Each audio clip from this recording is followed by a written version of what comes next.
So for those who don't know, in 1967, the U.S. spy ship, they call it, I guess, the USS Liberty, was in they were in the Mediterranean, and they were attacked by Israeli ships. Or sorry, Israelis. There was like really no question. I think they saw Stars of David and stuff like that. And Mhm. it was it's a pretty long attack. I think it went on for 90 minutes to 2 hours. And it involved napalm and um, I can't even remember explosives. And Yeah. a lot of 34 people died. And Um, yeah. 170 wounded. yeah, and it took 17 hours for rescuers to get to them, even though it should have only taken, I believe it was 40 minutes. And there are a lot of questions. Apparently, the servicemen were also told to be quiet about the incident. And Candace Owens, who most people probably know who she is, she's sort of considered a right-wing influencer who since October 7th has departed from most of her cohort for being critical of Israel's so-called war in Gaza. I don't really call it a war, it's more of a massacre. But she has opposed it and she's taken a lot of heat for that. So, in any event, this survivor of the USS Liberty wrote her a letter about what had happened and how there'd been a cover up, and he hadn't really been able to talk about it, and the media hadn't covered what had happened. And the reason for this is pretty obvious. Israel's our ally. And I believe they claimed at the time that it was an accident, that they thought the ship was Egyptian. But as his name is Phil Turney, I think. Mhm. As he said, there were flags clearly flying. It was clearly marked. It was really not a mistake that could believably have been made. So this has been, I think Candace Owens said it was her most viewed video ever. She got like 2 million views in 24 Mhm. hours. It's stirring all kinds of social media debates. And, Yeah. Mel's been posting about it and gotten some some interesting takes. Apparently, Yeah. according to some right-wing influencers, the biggest issue is that Candace Owens doesn't know how to pronounce napalm. Who is that guy? It's a Coleman Hughes. Coleman Hughes. Yeah, Yeah. he's like an anti-woke black guy. He got sort of famous for taking on wokeness as a young black man. I think he was at Columbia. He's kind of a mediocre thinker, in my opinion. He's fine. He's like 26. For 26, he's fine. He's written a bunch of books, but he's obviously made his brand this way. And Barry Weiss platforms him a lot. And I Okay. earlier on in the Gaza war, I heard he did some analysis of the civilian casualties in Gaza to argue that what Israel was doing was fine. And people were lots of people I knew were citing this. And I was like, really? You're not going to listen to all the Middle East scholars, all of the people who've been studying this forever, who understand the background, who understand everything that's been going on. You're going to cite some 26-year-old who made his brand on being anti-woke, really? So that's what I know about Coleman Hughes. So you just jogged my memory. Yeah. Somebody earlier called him the Black Lex Friedman, and I thought that was so apt because I was like, "Oh my! Like, where did these guys come from?" Number one, I don't know where either one of them came from, and they Yeah. are so kind of dull. I was just going through his. I Yeah. was scrolling through because I didn't know who he was, and it was. I thought I thought his commentary was so lame on the USS Liberty. Like if you just don't, Oh, if extremely. you just don't have, because basically all he said was he quote tweeted my tweet of Yeah. Candace's clip, which was her reading the letter that Phil Turney had written to her, which was a really powerful letter, I thought. Yeah.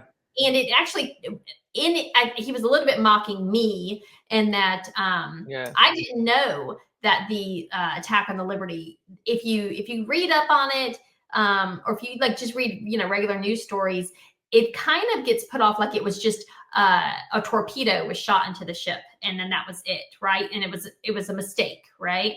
And I Right. know that it was like this hours long multi-stage, started with an air attack which lasted for 25 minutes, and then they followed up with these ships shooting these torpedoes, and which is again, it's like how that doesn't sound like an accident. I don't understand how this could be an Oh, accident. um no. and the and then to come to find out that the ship that they said that they thought was the Egyptian ship that our ship was 200 feet longer than what the Egyptian ship would have been. Like the Egyptians just did not have a ship anywhere near the size of our ship. Nothing close. So, that was kind of like BS flag thrown right away. Yeah. And but so it was such a powerful letter that he wrote, and she just read it verbatim, and then she interviewed him. But to see the meltdown over it, I mean, from people, just because it actually is it is hard to refute what he says. He details it so well. You can tell because he's been telling this story for 50 years. He's got it. He knows his stuff, and he has. So, but what was interesting to find out was the way that the American government, not even necessarily, I mean, obviously the Israelis are covering their own asses, but the way that the American government has fallen all over itself to cover for them, which is the infuriating thing for me. Right. From what I understand, Lyndon B. Johnson said, I'm not going to, I don't care about a bunch of dead soldiers. We're protecting our ally, Israel. Right. And he said, I don't care about a bunch of dead sailors. I'm not going to embarrass my ally, Israel. And he said this when he called back the fighter jets who were dispatched as backup for the Liberty. So right. And so a lot of people, when I've retweeted some of your stuff and Candace's stuff, and a lot of the comments I get are, this happened, whatever, I can't do math, but 60 years ago, who cares? But obviously, first of all, the idea that our government would cover up a targeted killing of our service members by a foreign government in order to protect that foreign government, I don't care when that happened. I want to know about it. And second, especially because we continue to have this extremely strong allegiance to this foreign government, Israel, that you're not allowed to question, or you're considered anti-Semitic or a bad person. And frankly, I think what goes on today is even worse. This is like the precursor, and Americans deserve to know. Yeah.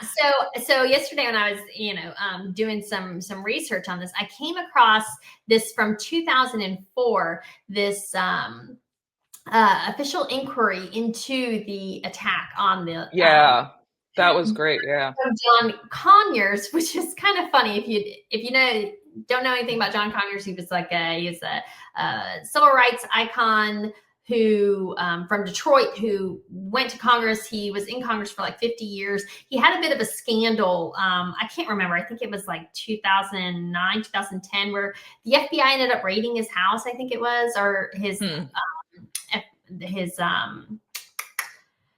office, and they found like a bunch of money in the freezer. That's the only detail I really remember from it. But he got censored he didn't get arrested or charged with anything, but he did get censored. So there was some controversy. So he is, but this is way before that. This is 2004. He put out, and he submitted it. He read the whole thing on the floor of the House, and then he submitted it into the official record, which is a big deal, but what I thought, so real quick, I'll read this. He's talking about the findings of their inquiry, and he says, and just to be clear, who conducted the investigation? It was like a committee, or? It was a committee that was put together, and it included, I've got all of it. Sorry, I tried to send it to I think that's good enough. We're just confirming it's not like some random, No. It included testimony from like the former ambassador to to Lebanon at the time, Dwight Porter, the Secretary of State, commanding admirals for the Navy, like legitimate. These were not just randos, and they weren't even just sailors. These were like actual people in charge. And there's a mountain of evidence out there. It just kind of has to all get put together. But what I just found so fascinating was the admonishment of the American Congress, that the way our politicians are clearly had this fealty towards this foreign nation and how dangerous this is. And he says in the finding 8, he says that due to the influence of Israel's powerful supporters in the United States, the White House deliberately covered up the facts of this attack from the American people. Finding 9, that due to the continuing pressure by the pro-Israel lobby in the United States, this attack remains the only serious naval incident that has never been thoroughly investigated by Congress. To this day, no surviving crew member has been permitted to be officially and publicly testify about the attack. Finding 10, that there has been an official cover-up without precedent in American naval history. The existence of such a cover-up is now supported by statements of Rear Admiral Merlin Starling, former Judge Advocate General of the Navy, Captain Ward Boston, the Chief Counsel of the Navy's 67 Court of Inquiry of the Liberty attack. There's 2 more. Finding 11, that the truth about Israel's attack and subsequent White House cover-up continues to be officially concealed from the American people to the present day and is a national disgrace. Wow. And 12, that a danger to our national security exists whenever our elected officials are willing to subordinate American interests to those of any foreign nation, and specifically are unwilling to challenge Israel's interests when they conflict with American interests. This policy, evidenced by the failure to defend the USS Liberty and the subsequent official cover-up of the Israeli attack, endangers the safety of Americans and the security of the United States. Wow. And I mean, if anything, things are even worse today. Although I will say there's something to be said for the fact that people in Congress and, appointed to the executive branch like Elise Stefanik and Brian Mast basically openly say that they're loyal to this foreign government. This would have been George Washington's nightmare. He warned against the issue of treason. Absolutely. You can't, you can't uncritically say that this other country is our ally, and no matter what they do, we're our ally. That's not how allegiances work. If it's serving America at a certain point in time, when it comes to, our own financial interests, our national security interests, our beliefs about human rights, then fine. But when it's no longer serving those interests and you just have this allegiance, that's treason. All these people, in my opinion, should be charged with treason, and I hope that in my lifetime they will be. That's my dream. Right. I don't even. All I need you to do is to only care about the best interests of America. And it's clear, I don't even need them to be hostile or anything like that. I genuinely, I want to get to a place where they just don't care. If it works for us, it works for us. And if it doesn't, it doesn't. Exactly. And what we've just seen over, especially because the situation in Israel has become so untenable in a lot of ways, because they have to grow, they need expansion, they have religious zealots who have their own ideas about where, that it will become more and more untenable. And we will see this continue. You as an America have to sacrifice for us. And that, people already are, whether they know it or not. It's coming out of your paycheck because we give them a lot of money to bomb children. It's not just that. If you're a Republican voter, there is not a single priority that you care about for this country that our politicians, that Republican politicians, will not shelve, will not sabotage, will not trade if it means that they can serve the interests of Israel. Not a single one. And we saw that 100% with free speech, where all these Republican people who Congress people who claimed to care about free speech during COVID, when it was, Hunter Biden laptop and COVID issues and, pro-Trump speech being censored, which I should not have been censored. I'm absolutely against that. I've challenged that in court. But all of those same people then trying to shut down protests on campus because, of anti-Semitism, and they've been successful. My father's actually a college professor, and he said, protests are over. There are no more protests. They won. They dragged these, presidents of the universities who, I'm not their biggest fans, whatever. I have many problems with them, but, they humiliated them. They got, basically forced a lot of them to resign, and they effectively scared all of the administrations of campuses into shutting down protests, which have been sort of really part of American culture for many decades, at least since the Vietnam War, if not before that. And that's why we have a First Amendment. So we're literally sacrificing American values for this foreign country in order to protect this foreign country from criticism. It's beyond. And so back to the USS Liberty, before we log off, I wanted to briefly touch on what the theoretical motives were for why would Israel attack this ship, and if it wasn't an accident. Right. So it was a spy ship. And the theories, there's a couple of them. So apparently Israel, because the 6 Day War was all sides, right? So it's Syria, and I think Lebanon, not I think Syria, Lebanon, Jordan, and Egypt. Yeah. And so they're fighting like all sides, right? And so there were some kind of atrocities taking place in the Golan Heights. I'm not super read up on that, so I don't know. I mean, it's a war, so I assume that there probably are some bad things happening there. Yeah. But so some people claim it was that they had picked up recordings, or they had heard that, and then other people, I guess, they were kicking people out of the Sinai. Also, they claim that they had caught evidence of that. I don't actually. Another theory I heard was that they wanted Americans to think that Egypt was attacking them. Right. So the most prominent theory is that.